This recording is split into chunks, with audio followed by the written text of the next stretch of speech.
جو مارکی حضرت خالد بن ولید نے رسول اللہ صلی اللہ علیہ وسلم کی حکم اور اجازت سے لڑے ان میں ایک جنگ موتا بھی تھی، جس میں حضرت خالد بن ولید رضی اللہ تعالیٰ عنہ مسلمان ہونے کے بعد پہلی مرتبہ ایک سپاہی کی حیثیت سے شریک ہوئے۔ جنگ موتا کے بارے میں ایک اہم بات یہ ہے کہ جب حضرت زید بن حارثہ رضی اللہ تعالیٰ عنہ نے لشکر کی قیادت کی تو حضور صلی اللہ علیہ وسلم نے پہلے ہی بشارت دے دی تھی کہ اگر زید شہید ہو جائیں تو جعفر بن ابی طالب علم سنبھالیں، اگر وہ بھی شہید ہو جائیں تو عبداللہ بن رواحہ کو امیر بنا لیا جائے، اور اگر وہ بھی شہید ہو جائیں تو مسلمان اپنے میں سے کسی کو امیر منتخب کر لیں۔ اسلامی لشکر موتا پہنچا تو شاہ روم ہرقل 1,00,000 جنگجوؤں کے لشکر کے ساتھ مسلمانوں کا منتظر تھا۔ گھمسان کی جنگ ہوئی اور مسلمانوں کے تینوں سپہ سالار شہید ہو گئے۔ مجاہدین کے لیے یہ مایوس کن صورتحال تھی، میدان جنگ پر رومیوں کا قبضہ تھا۔ ایسے میں مسلمان فوج کے ایک سپاہی خالد بن ولید کو اپنا سپہ سالار منتخب کیا گیا اور جھنڈا ان کے ہاتھ میں تھما دیا۔ حضرت خالد بن ولید رضی اللہ تعالیٰ عنہ نے میدان جنگ میں ایک پرجوش اور ولولہ انگیز تقریر کی اور اچانک رومیوں پر بھرپور حملہ کر دیا۔ رومی اس اچانک اور بھرپور حملے کے لیے ذہنی طور پر تیار نہ تھے، چنانچہ وہ بدحواس ہو گئے اور شکست ان کا مقدر بن گئی۔ صحیح بخاری میں ہے کہ حضرت خالد بن ولید رضی اللہ تعالیٰ عنہ نے فرمایا، جنگ موتا کے روز میرے ہاتھ سے 9 تلواریں ٹوٹ گئیں،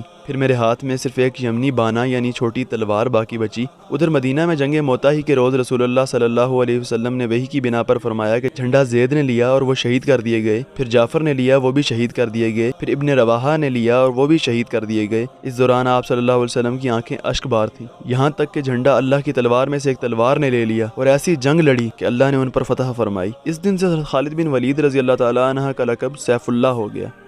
صحیح بخاری باب غزوہ موتا۔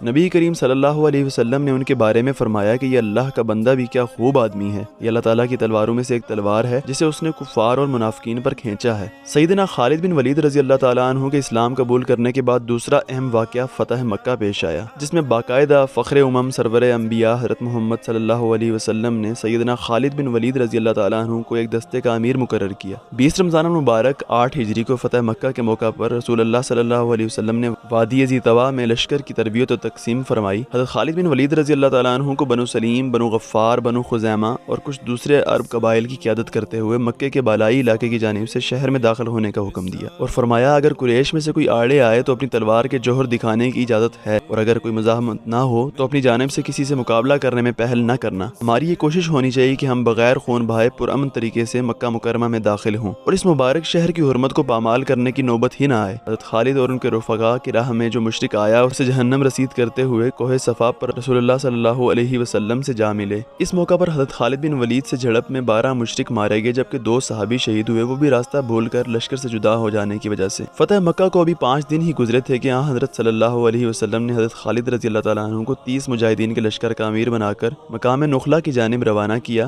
تاکہ وہاں مشرکین عرب کے عزا نام کے بت کو گرا سکیں۔ عزا قریش مکہ کا ایک مشہور اور بڑا بت تھا جس کی پوجا بڑے اہتمام کے ساتھ کی جاتی تھی۔ جذبہ توحید سے سرشار حضرت خالد بن ولید رضی اللہ تعالیٰ عنہ نے بت کے پر خچے اڑا دیے۔ ماہ شوال 8 ہجری میں نبی کریم صلی اللہ علیہ وسلم نے قبیلہ حوازن کی سرکوبی کے لیے مکہ مکرمہ سے وادی حنین کی جانب کوچ فرمائی۔ آپ صلی اللہ علیہ وسلم کے ساتھ 12,000 جنگجو تھے، 10,000 وہ جو فتح مکہ کے وقت آپ صلی اللہ علیہ وسلم کے ہمراہ تھے، 2,000 مکہ کے 9 مسلم۔ حضرت خالد بن ولید رضی اللہ تعالیٰ عنہ بھی ایک لشکر کے سالار کی حیثیت سے ساتھ تھے۔ اللہ نے مسلمانوں کو فتح نصیب فرمائی اور بہت سا مال غنیمت ہاتھ آیا۔ غزوہ حنین کے بہت سے شکست خوردہ مشرک طائف میں قلعہ بند ہو گئے، چنانچہ آپ صلی اللہ علیہ وسلم نے حضرت خالد بن ولید کو 1,000 مجاہدین کا لشکر کا امیر بنایا اور ہر اول دستے کے طور پر طائف روانہ کیا۔ پھر آپ صلی اللہ علیہ وسلم نے بقیہ فوج کے ساتھ خود بھی طائف کا رخ فرمایا۔ حوازن کی شکست خوردہ فوج طائف جا کر پناہ گزین ہو گئی اور جنگ کی تیاریاں کرنے لگی۔ رسول اللہ صلی اللہ علیہ وسلم نے وہاں پہنچ کر ان سے جنگ کرنے کا ارادہ کیا۔ سیدنا خالد رضی اللہ تعالیٰ عنہ زخمی ہونے کے باوجود جنگ میں شامل تھے اور بدستور لشکر کے افسر تھے۔ اسلامی لشکر کی تعداد 12,000 تھی۔ طائف پہنچ کر قلعے کا محاصرہ کر لیا گیا اور سیدنا خالد رضی اللہ تعالیٰ عنہ بار بار کفار کو نعرہ لگا کر مقابلے کے لیے دعوت دیتے تھے، لیکن کوئی جواب نہیں دیتا تھا۔